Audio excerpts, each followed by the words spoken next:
¿Cómo vas? Qué gusto tal? verte de vuelta. Gracias, gracias. ¿Todo bien? Todo bien, todo bien. ¿Viste qué historia, no? ¿Qué historia? Primero venimos de Marte. Sí, sí, Segundo, sí. todo lo que tiene que ver con el meteorito que cayó en el Chaco. Exacto. Y bueno, lo que contaste sobre el final, en realidad toda la historia es apasionante y misteriosa. Y me acordaba específicamente del que cayó en 1908 en Siberia. ¿Siberia? Esta historia la conocía, pero la historia que contaste del Chaco no, para nada. Y me tuvo atrapado, sobre todo con ese principio. Venimos de Marte. De ahí me mataste. Ahí creo que nos mató a todos. Bueno, ¿qué nos vas a decir con tus relatos de hoy? ¿Qué nos trajiste? Bueno, hoy les traje un relato que tiene que ver con un asesino sin escrúpulos. Sin escrúpulos. Sí, un tipo que vivió en Francia, en París, Sí. y que, vos me vas a decir, muchos asesinos no tienen escrúpulos. Ya que el destripador, por decir. Por decir uno. Sí. Este en particular, Sí. creo que no le vino ni de nacimiento. No, Te lo ¿en serio? cuento en un rato. Todo suyo, maestro. Gracias.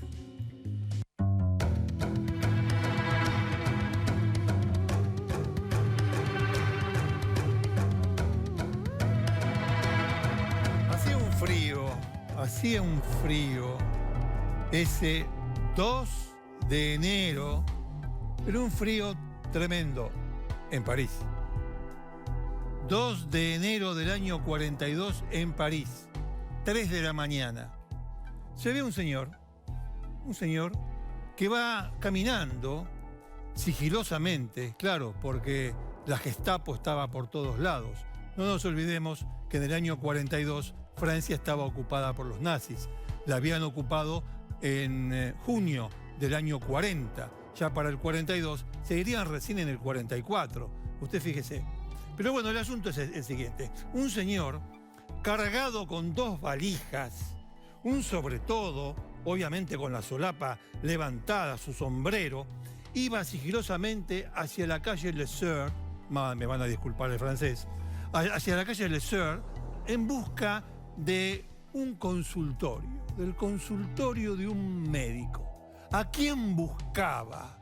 Joaquín Gushinov, porque el hombre que andaba por las calles de París en aquel entonces, 3 de la mañana del 2 de enero del año 42, se llamaba Joaquín Gushinov, un judío polaco que venía escapando, él y su familia, su mujer, de los nazis desde Polonia, desde su país natal. Venía escapando de Lodz, donde había, creo, si mal no recuerdo, 70.000 judíos antes de la guerra, y luego de ella quedaron, no sé si unos miles, no cientos de miles, no sé si unos miles. Bueno, Gushinov andaba con sus 2 valijas que pesaban un montón y llega hasta la calle Le Sueur 23. Y ahí, cuando se aproxima, sin que hiciera nada, se abre la puerta y bueno, obviamente él entra y conoce al médico, al doctor Marcel Petiot. El médico lo hace entrar, lo aligera de la carga que llevaba.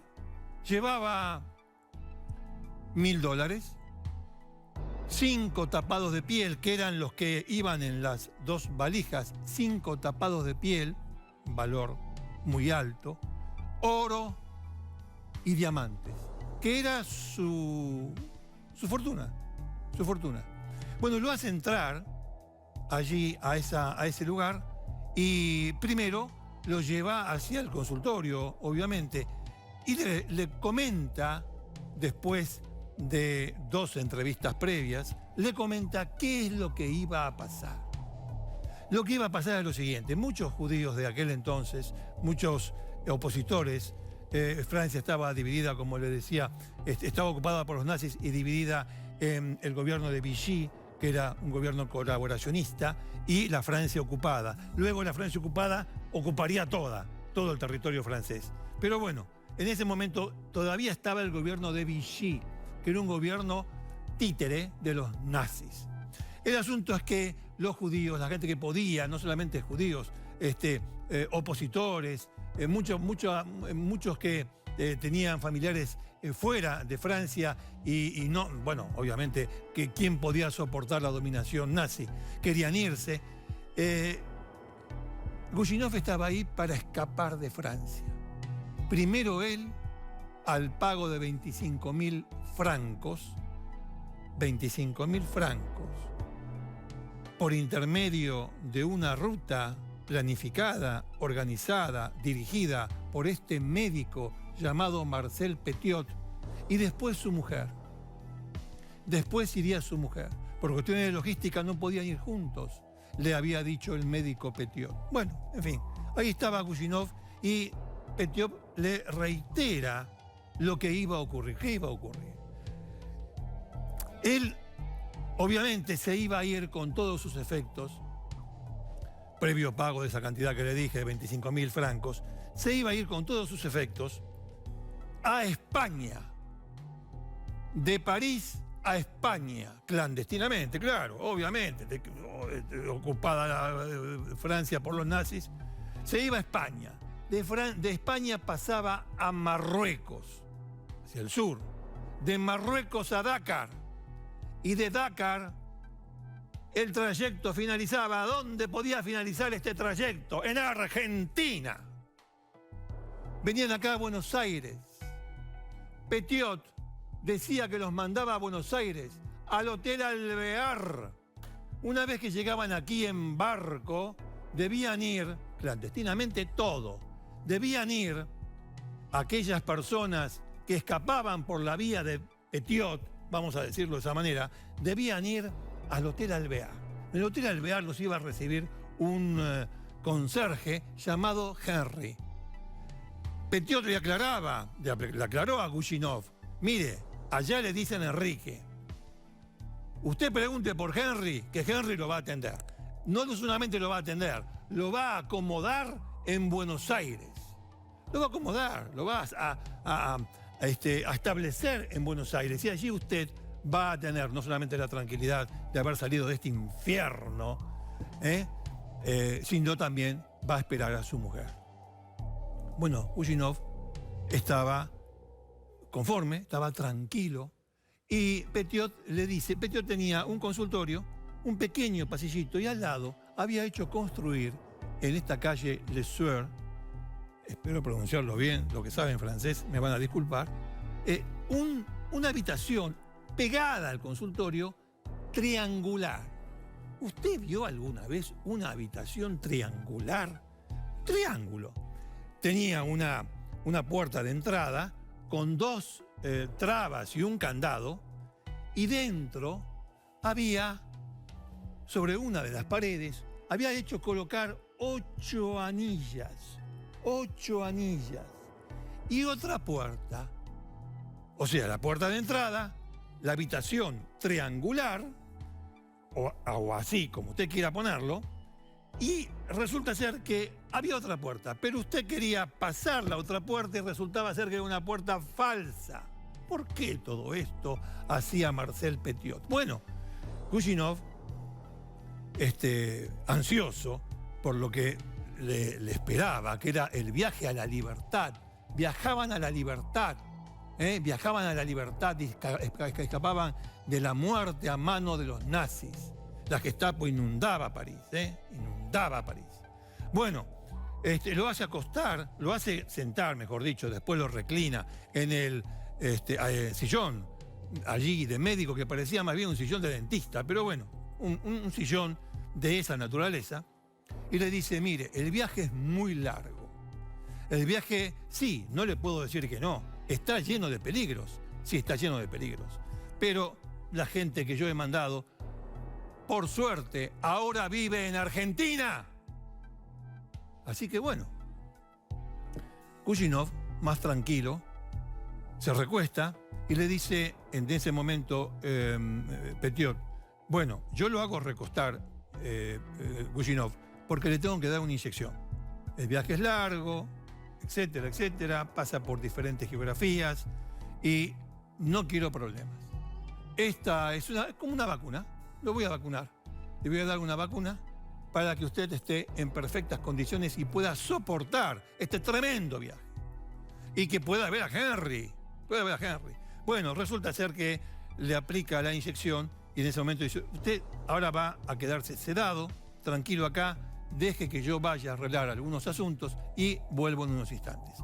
Sale Petiot del consultorio, lo cierra con llave y va hasta el cuarto triangular, donde había una mirilla.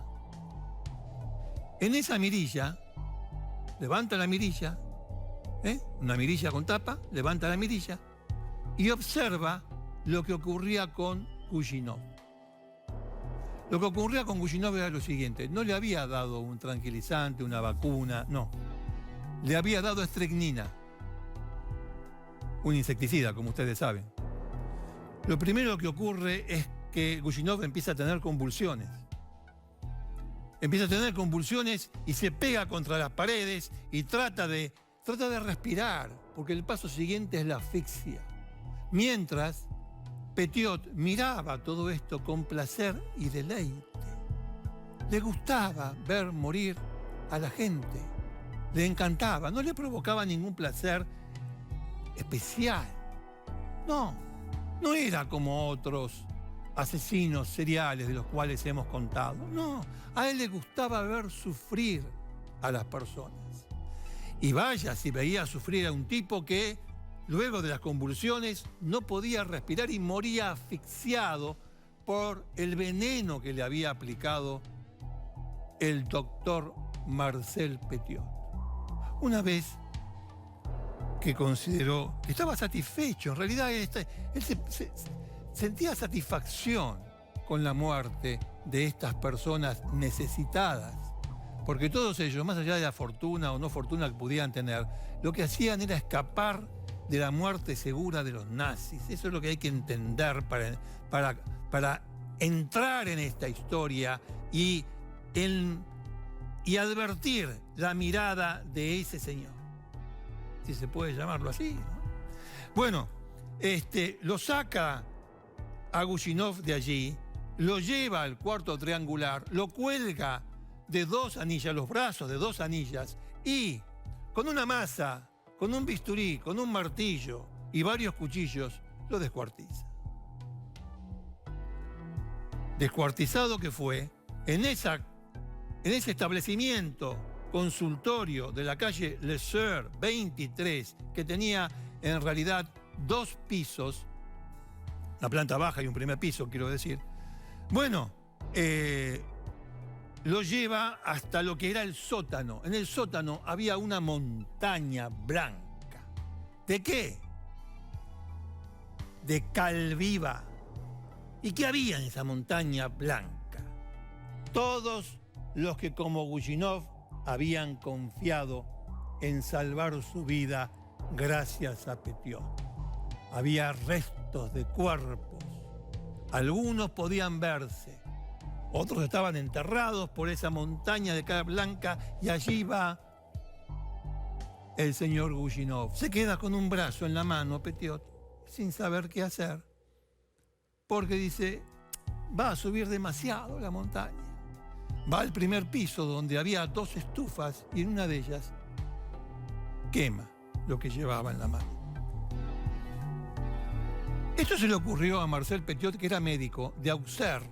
Él había nacido en Auxerre, en la ciudad de Auxerre, y se había ido a París. La madre de Petiot tenía un hermano, pero la madre de Petiot nunca pudo responder si este tipo era médico o no era médico. Tenía algún conocimiento, sí, porque descuartizaba como un cirujano, sí. Bueno, y tenía como contacto a un peluquero atorrante, a un peluquero bien hijo de... que le hacía el contacto a la gente que quería escapar de Francia, de París, de Francia. Le hacía el contacto con el famoso doctor, Eugène. El doctor Eugène era quien los hacía salir de Francia. ¿Quién era el doctor Eugène? Petiot, que le dijo al peluquero, escúchame, no dé mi nombre a los tipos que vienen acá a preguntar cómo hago para rajar de París, de Francia. No me des el nombre, Salamín. Vos decís el doctor Eugène. El doctor Eugène era Petiot. Todo esto duró 2 años y la Gestapo no sabía nada. La Gestapo estaba enloquecida detrás del doctor Eugene, de Petiot. ¿Pero por qué estaba enloquecida detrás de Petiot? Porque quería hacerse con el negocio. No quería terminar con el negocio. Quería hacerse con el negocio. ¿Para qué? Con una pantalla cualquiera que podía ser el propio Petiot, decirle a la gente que se iba a escapar de Francia para matarlos. O sea, era una manera más de matar judíos, disidentes. ¿Sí? Hasta que en el año, fíjese usted, a Gushinov lo mató en el 42. Según él, siempre estuvo en Argentina. Bueno, en el 44, 2 años duró esto. Usted me va a decir, ¿a cuánta gente mató? Bueno, mire, no se pudieron identificar todos los cuerpos que había, no solo en el sótano, en la montaña de cal, sino había partes empotradas en la pared. Había colocado en la pared, había sacado, le había hecho un agujero a la pared, había metido partes de un cuerpo y después, como un albañil, revocó todo y los dejó ahí. En los hornos, había 2, les dije, encontraron partes de cuerpos. Hasta que una señora, a veces las cosas se resuelven de la manera más sencilla que uno puede imaginar. Una señora que vivía en el mismo edificio, pero en un piso superior al de Gushinov, le dice un día al marido, que venía estropeado ya de trabajar, venía muerto de trabajar, le dice: escuchame una cosa, en esta casa no se puede vivir más. ¿Pero qué te pasa, vieja? No se puede vivir más. ¿No escuchás? ¿No olés? Escuchar no. ¿No olés? ¿Qué? A ver, sí, hay un olor raro. No, es un olor insoportable. Claro. ¿Saben lo que pasó en el año 44, poco antes de que los nazis, que todavía no lo habían descubierto, a Petiot? ¿Saben lo que pasó poco antes de que los nazis se fueran de París por el avance aliado? ¿Saben qué pasó? Petiot se quedó sin cal. Y los cuerpos se seguían amontonando. Y había mucho olor. Entonces les dijo a su marido, bueno, a andar a la policía, a decir, a la policía de Francia, a la policía francesa. El que tomó el caso fue Georges Massou, el comisario Georges Massou. Les voy a decir una cosa de Georges Massou que es una nota al pie. Georges Massou tenía como amigo a un periodista belga que andaba siempre con él cuando hacía investigaciones. Nada, habían pegado onda, eran amigos y andaba siempre con él. Jovencito el pibe, el periodista. Este periodista, con el tiempo, se transformó en un gran escritor de novelas policiales, Georges Simenon. Y el inspector Maigret está construido, imaginado por Simenon en base a la figura del inspector real, Georges Massou, que fue el que investigó el tema de Petiot. Fue hasta allí, junto con otros policías, obviamente, fue hasta esa casa y encontraron lo que yo les describí antes. Hicieron averiguaciones y se dio la casualidad de que en ese momento el hermano de Petiot fue hasta el consultorio de Lesueur, que ya no era consultorio, usted se imaginará. El tipo se había hecho millonario, Petiot, con todo lo que le pagaban para salir de Francia. O sea que de atender a pacientes, ni hablar. Lo que atendía era a esta gente para después de matarla y descuartizarla. Bueno, lo agarraron a la mano. El hermano venía con un camión para llevar... ¿Por qué venía con un camión? Porque partes de los cuerpos los llevaban en las afueras de Auxerre y los enterraban. El hermano también estaba metido. No lo hacía, es decir, era parte, pero si usted me dice, era el tipo que descuartizaba. No, todo eso lo hacía Petiot. Marcel Petiot. Bueno, el asunto es que lo agarran al hermano. ¿Y Petiot dónde está? Petiot terminó la guerra. A ver, terminó la guerra. Ganaron los aliados, perdieron los nazis, se terminó la guerra, se fue abril del 45, 7 de mayo del 45 se firmó la rendición de los alemanes. ¿Dónde está Petiot? ¿Dónde? Antes del 7 de mayo del 45, antes. Ya para diciembre del 44, digamos, después de unos meses de andar buscándolo, porque ya la policía francesa, que siempre estuvo sometida a la Gestapo, es cierto, y tenía muchos problemas entre ellos, pero esa es otra historia y otra cuestión. Massou, que era un tipo honesto, Bueno, se puso a investigar esta cuestión y entonces ocurre en ese momento, me caigo y me levanto, ocurre en ese momento otra casualidad. ¿Cuál fue la casualidad? Después de 4 meses, unos miembros de la resistencia lo ubican a Petiot porque Petiot se hacía pasar por miembro de la resistencia. Y eso es lo que más bronca le daba a los miembros de la resistencia. O sea que su cara y lo que había hecho estaba en conocimiento de todos los miembros de la resistencia. ¿Por qué? Porque había un tipo que se hacía pasar por ellos para matar judíos. Lo encuentran de casualidad 4 meses después de que se descubre todo. Estamos hablando más o menos de diciembre del 44. Lo descubren en París, no se había ido nunca de París. Bueno, le hacen el juicio. Cuando le hacen el juicio, Petiot dice algo que revolucionó a todo el mundo.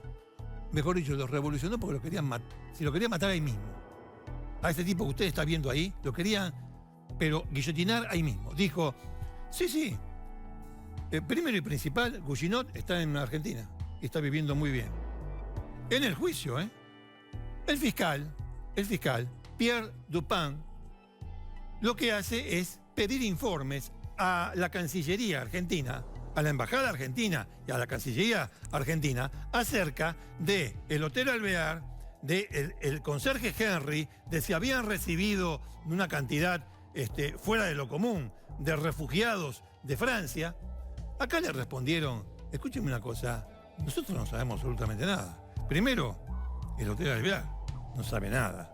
Segundo, no recibió una cantidad de turistas o de refugiados de Francia. No recibió. Tercero, no existe ningún Henry. ¿Qué Henry me habla? Cuando le muestran los documentos a Petiot en el juicio, Petiot dice, si yo hablé con un tal Castellare, Costa Rica, así era Petiot, era muy histriónico. Yo hablé con un Castellare, Costa Rica, qué sé yo cómo se llamaba este tipo de la Embajada Argentina que me dio todos los papeles y me dijo cómo tenía que hacer con el tema del trayecto. Me dice, Dupin le dice, Petiot, no mienta más.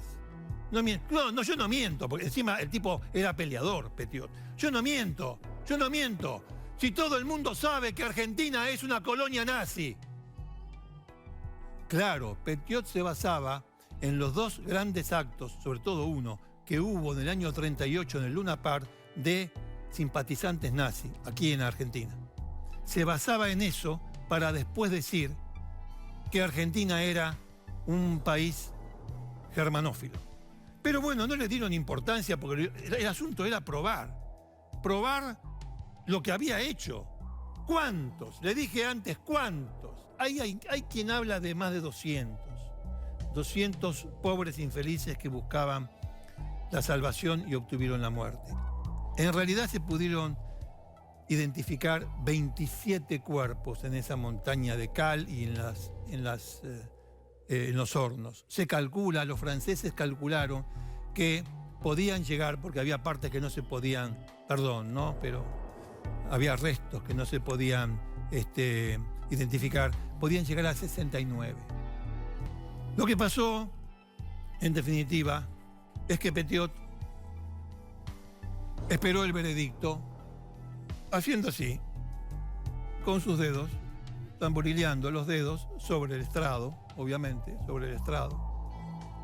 con cara de hijo de mil, ¿entiende, no? Bueno, y el veredicto vino.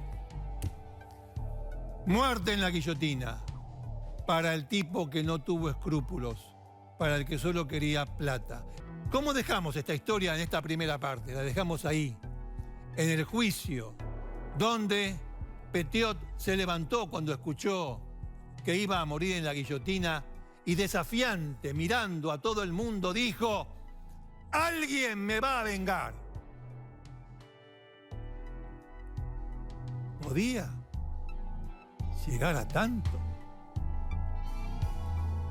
La historia sigue después de esta pausa.